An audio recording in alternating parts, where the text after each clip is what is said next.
Charles Barkley, you're listed as one of the 50 greatest players to ever play the game in history. 23,000 points, 12,000 rebounds, 4,000 assists.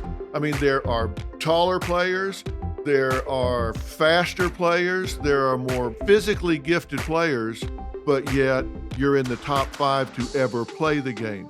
How did you make that happen? Well, number one, I didn't like being poor. I wasn't going to get a degree in engineering or anything like that. But see, one reason I love sports, it could change your life. It changed my life. Yeah. You know, I grew up in the project with a single mom, and I didn't know, but basketball saved me. It got me out of that environment. So once I started having success, you know, you buy your mom a house, you buy your grandmother a house, and you're like, man, but you have to keep working your behind off. But I love sports because it just changed the entire dynamic of my life. I wasn't just some kid in the country, grew up poor, and that was my life. And it's only because of that ball. And once you started having success, like when I went to high school, I'm like, okay, now I got to get to college. Because at this time, I'm not thinking I'm going to play in the NBA. Let's be realistic. I'm thinking like, okay, I'm going to go to college for free. And then when I got to the NBA, and I'm like, ooh, these guys going to pay me to play basketball. And I'm like, I'm staying here as long as I can.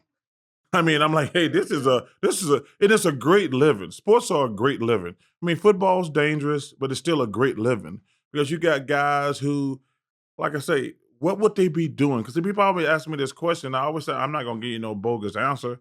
I have no idea what I would be doing if it wasn't for basketball.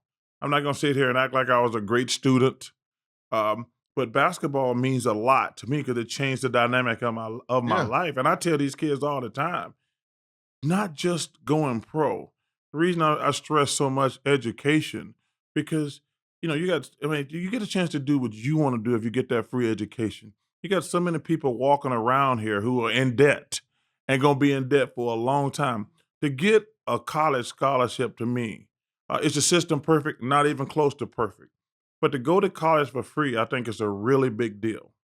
Yeah, because you're not debt loaded when you come out. Yes. I would not have gone to college if I wasn't on a full ride scholarship. Yeah. I went on a football scholarship and I got hurt and all, but I mean, I didn't get killed and it put me in college. Yes. And otherwise, I guarantee you I wouldn't have gone.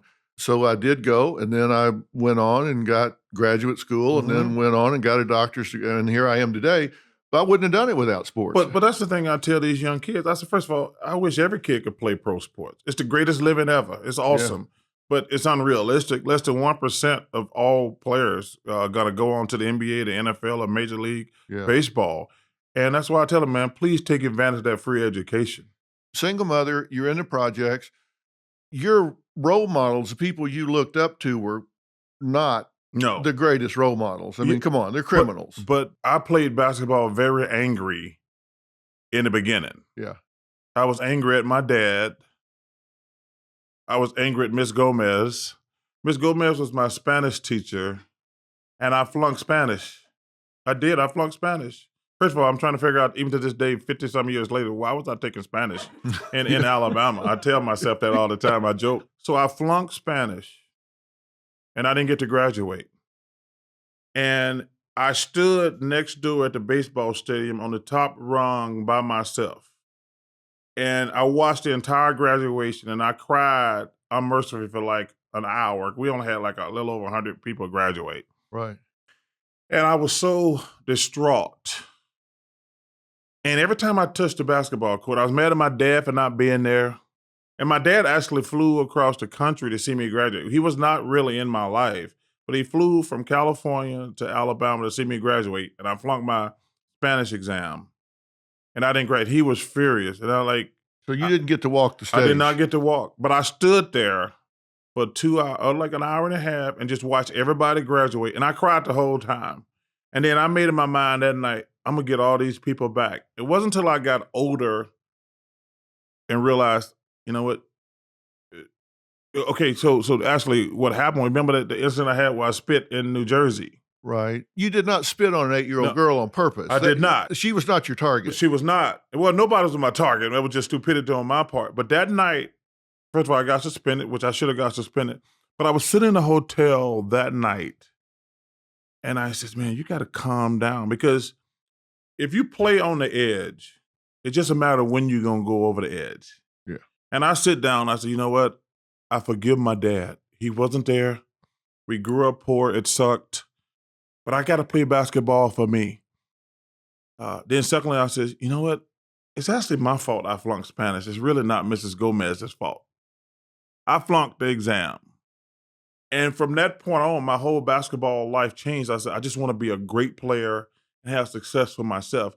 But going through high school, not when in college, I was trying to stick it to everybody. Ron White. Everybody always wants to know when somebody is at the absolute top of their profession, and you clearly, all humility aside, you have to admit you are on the short list of the best comedians on the globe. So when did you decide that's what you wanted to do? In 1986, they built a comedy club between where I lived and where I worked called the Funny Bone Comedy Club in Arlington, Texas. And I was a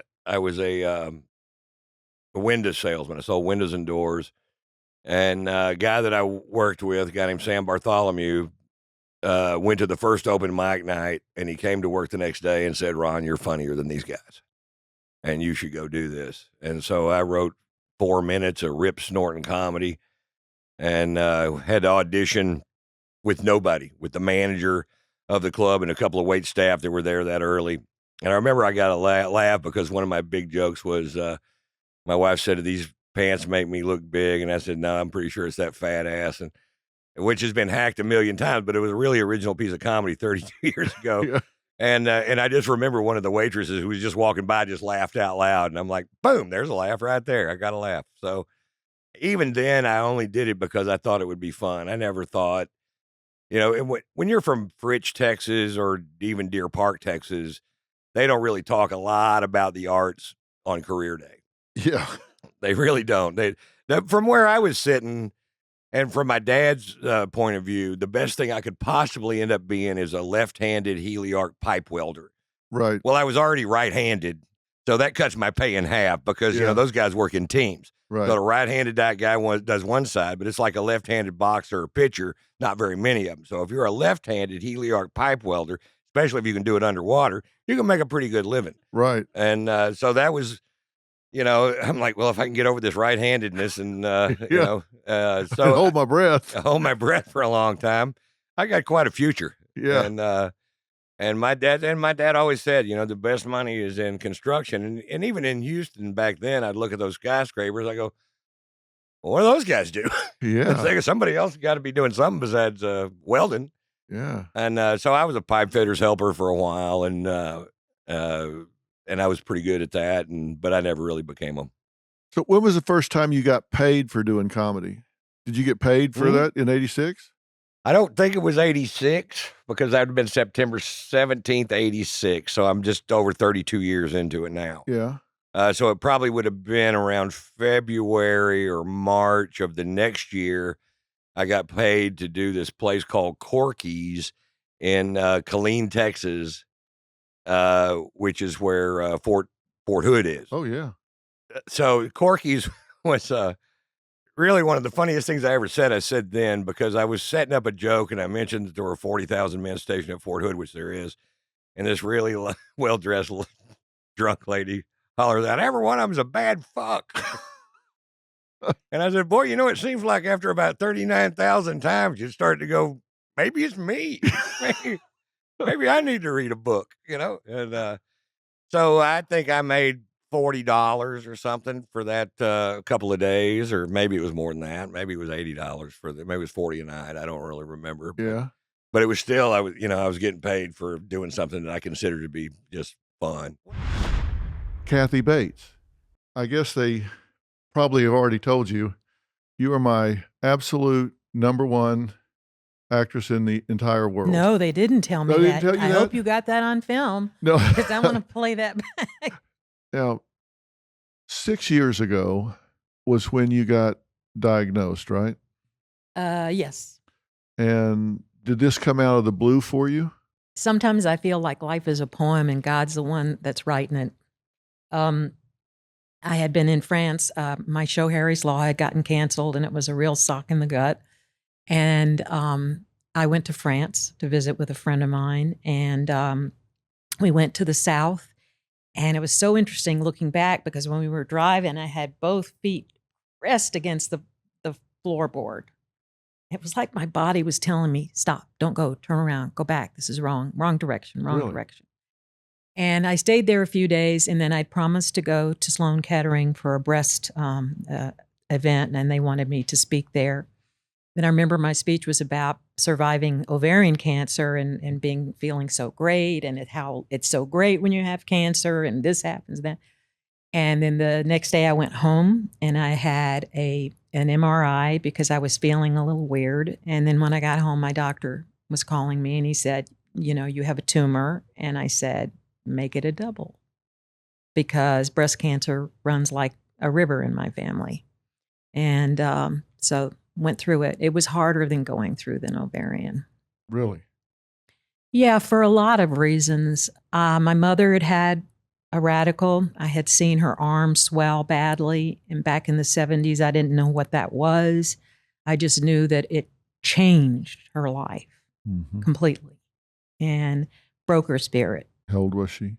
She was in her 70s, I think. So she got maybe 76. And 'cause she was born in 1907, so that would have been pretty late for her. And I also had been dating a man who had lymphedema in his arm, his left arm. And it was not a good relationship. And I had just gotten out of it. And I was terrified of getting lymphedema in my arm. I thought, what a souvenir to have from this guy that I would like to forget I ever met. So for that reason, I think I was really freaked out. And I remember telling the doctor, if the sentinel node is clear, get out, get out, get out. And of course, he's got to save me from cancer. I Right. wouldn't be here if he hadn't done what he did. Right. So, but sure enough, he took 19 lymph nodes from my left armpit and 3 from my right. And when I found out about it, you think American Horror Story is scary? You should have been in that room with me. Yeah. I just went berserk. What did you And- think at that point? Well, I felt betrayed. I felt like nobody, my niece was in the room. My best friend was in the room. I was screaming, yelling. And then I heard this little social worker say, she was over here, and she said, now just take a breath, take 2 deep breaths. And I was just like, I looked at her like, get the fuck out of here, lady. And I just left, because I thought none of these people understand what this is, what it means to me, why this is so devastating. And I was really angry for a long time. And one of my surgeons found a doctor named Emily Eicher, who works and treats people with lymphedema in Santa Monica. So I started to go and see her. And it was only till then that I started to let all of the anger and the rage and the upset go and work with her in terms of getting the swelling down in my arms and moving on with my life. And how bad was the swelling? It was bad at first. I could only wear men's shirts. So that was another memory of, the devil. So that was hard for me. The experience of going through it, I have to tell you this story, though. I think you'll like this. The pivotal moment that changed my life. I had, they put these grenades in to take the fluid out and all this stuff. And it was the first day I was free of all of that, free of the grenades, my medication I was going down on. The sun was out. I had just gotten some new furniture for my patio. So I thought, I'm going to go out there, these big glass doors. And I was just looking out, feeling so relieved, and wham, this little finch flew right into the glass and fell on the pavement dead. And I'm thinking, great, it's always something. And so I went out there and I picked him up, and his head was hanging off my hand. And I just thought, I'm going to go over here and sit down with him. And it's at those moments that you begin those little thoughts of hubris, and I started thinking, oh, I wish I had the power to heal this little bird. And then I'd think, no, don't go there. That's not right, And I just ended up praying and said, let your will be done, And shortly after that, he just turned over in my hand. I could feel his little tiny claws, and I could see his beak and his little eyes that had been all, scrunched up, the little ribbony parts were fine. And I just gently tested each wing, and it was fine. And I just didn't believe it. And my niece, Linda, she's just this Francis of Assisi in our family. So she came over there and she looked at him. She said, oh, he needs some water. So she went and got those little Dixie cup and, tore off the top of it and put some water. And we put him in this planter underneath these leaves and let him drink. He drank. He was thirsty. So Linda left. She said, leave him alone. Don't go over there and mess with him. I said, okay. So, but after a while, I just couldn't take it. I did leave him for a while. And then I went out and I started to just reach for him, and he flew away. And I called Linda and I said, oh my God, he flew away. And she said, are you getting the message? And I said, no, thinking I can heal people. I said, I didn't want to say that. New job. It's like, and I said, no, I'm not getting the message. And she said, you thought you were dead, but you're alive. You've been given a second chance. Do you know when you've written something that is going to be a hit? Can you tell? Does it feel right to you? Can you tell one from another? Thank you for saying the word hit. But in a way, I've never had a hit, and that's I've had some songs that have made it on the charts, and I have a few songs that people seem to ask for every time I play. But what's important to me is just to have a song that feels good to me the first time I play it in front of people. I'm not looking for necessarily how the audience reacts, but I'm looking for how if I feel self-conscious playing a song in front of you, then I have to reevaluate that song. But if I feel confident playing a song in front of you, then I feel pretty solid about it. Right. Well, you're very humble the way you describe all of that, but you've got 4 Grammys, 17 nominations. You've been on the country charts. You've been on the Billboard charts. I mean, you've had a lot of hits, a lot of songs that have done. Just look back decade after decade, you just seem to keep turning up and on both charts. And you'd gravitate away from country, then you'd come back and win those fans back again, and then gravitate away. You just do what you want to do, and people seem to find you. I have always been lucky to work with folks in the music business who've given me a free hand creatively and supported sort of how I wanted to the kinds of songs I wanted to record, and that's unusual, really. And part of it is, and I appreciate your saying that. I'm so grateful for the career I've had, but if you have a big hit, for example, you can kind of paint yourself into a corner. People might want to hear something that, do us another version of that song and let's have another big hit with it. You could be subjected to that kind of expectation or that kind of pressure.